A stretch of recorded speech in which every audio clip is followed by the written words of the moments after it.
everyone, this is Ben from Backpacks and Brews, and we're here today to discuss another good beer, and one that you can specifically take out while you're out backpacking. The beer today that we're going to do is from Terrapin, which is somewhat local to this area, probably the best brewery within a couple hours, in my opinion, and it's called the Hi-5 IPA. It's their newest IPA release. They came out with two more year-round beers called Liquid Bliss, which is a chocolate peanut butter porter, and this one, I love the presentation on the can. They say on the back that it is a West Coast style IPA, and so they've got literally a coastal picture of the coast, surfboard, some great stuff there in the back. So we're going to go ahead and pop this sucker open. And immediately what I see as I pop it open that I get in a lot of Terrapin canned beers, and this one in Recreation Ale, is a lot of carbonation. I usually like to pour beer pretty hard to get a nice head on there, get some nice aromas, let that carbonation release.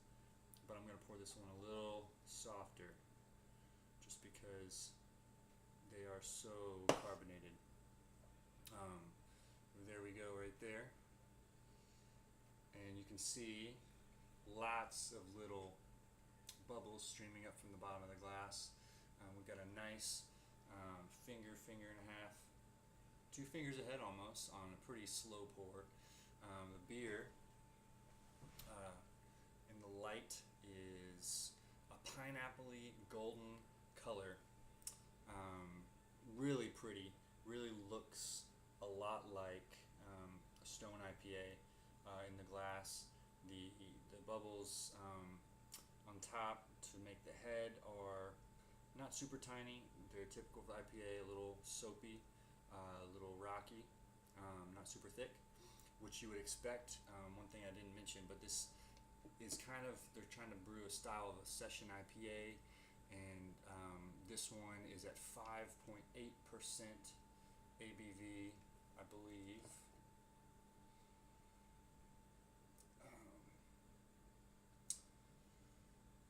5.9%, and the canning date, which they put on here, which is great, is July 3rd, so it's, a month and a half, a little bit more than that.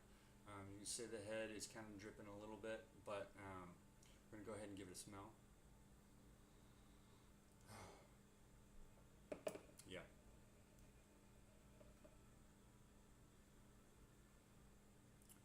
I really love this beer. Every time I've had it, it is never disappointed. It smells just wonderful. It's juicy. It's not a hop assault in the face, but it's definitely got strong grapefruit, some other citrus notes, like orange. I get a little bit of like lemon lime kind of smell to it. And there's definitely some pine in there, so it's definitely hitting that West Coast style, which is so good. And what's awesome on this session is that you can actually smell a malt backbone to it, and that is rare in session IPAs, and that's something I miss, because that's the whole purpose of IPA, is it actually has a little bit more malt to create that higher ABV than, let's say, an American Pale Ale, which is usually going to be lower. And so they've basically tried to create just a hoppier pale ale, basically, and a lot of session IPAs, in my opinion, turn out to be hop water. Stone Go-To, Founders All Day, those are good examples of that style that they're trying to do, but it's not easy, and they come in at under 5% ABV, and so I love that Terrapin hit at 5.9 for theirs, because it still gives it a little bit more maltiness, and I honestly would choose this over those every single time. Yeah, okay, let's give it a drink. Been talking too long.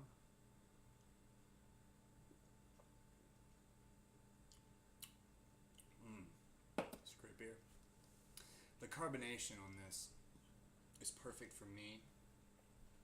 It gives it that crispness that you really desire from a session beer. A beer try to drink, a few of in a sitting or during an afternoon. It definitely screams warm weather beer. Today and tomorrow are supposed to be the two hottest days of the year so far, so it's hitting just perfect on every note. So that's the first thing I notice when I drink it, is that mouthfeel.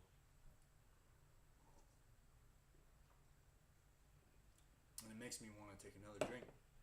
And what I do, I just doubled up with those hops.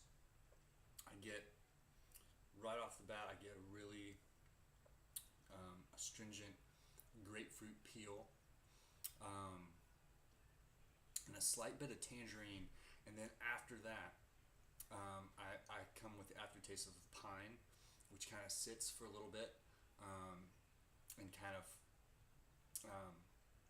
lingers on my palate right now. I still have a little bit of that, and it's smooth, but it's very crisp, and it goes down very nicely. And as soon as I'm done drinking, I want to go ahead and take another one. I mean, this is a beer that I could chug, not in an unenjoyable, unappealing way, but in a way of like it's delicious, and I want to drink it.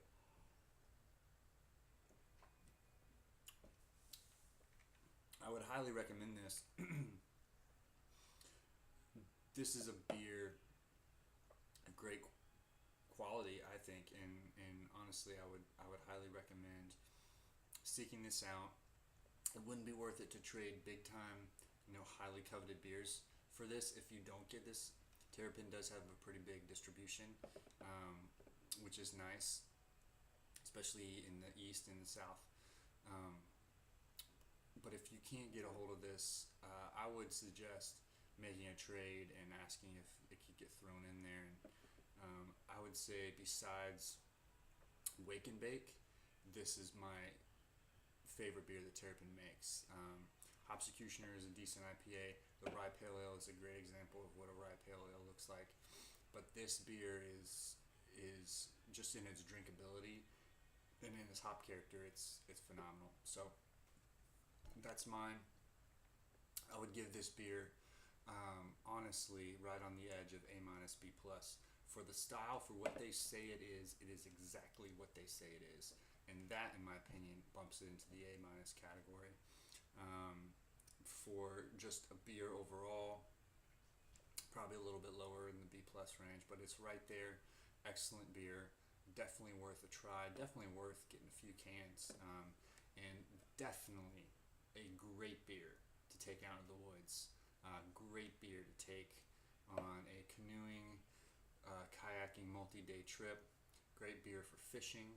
I would suggest a great beer to backpack out with on a hot summer day, on a weekend where you're gonna travel through some heat. It's a great refreshing beer to drink at the end of a nice warm day, as long as you're properly hydrated. That's it from Backpacks and Brews today. Stick with us throughout the season, and we'll keep up with you. All right, cheers.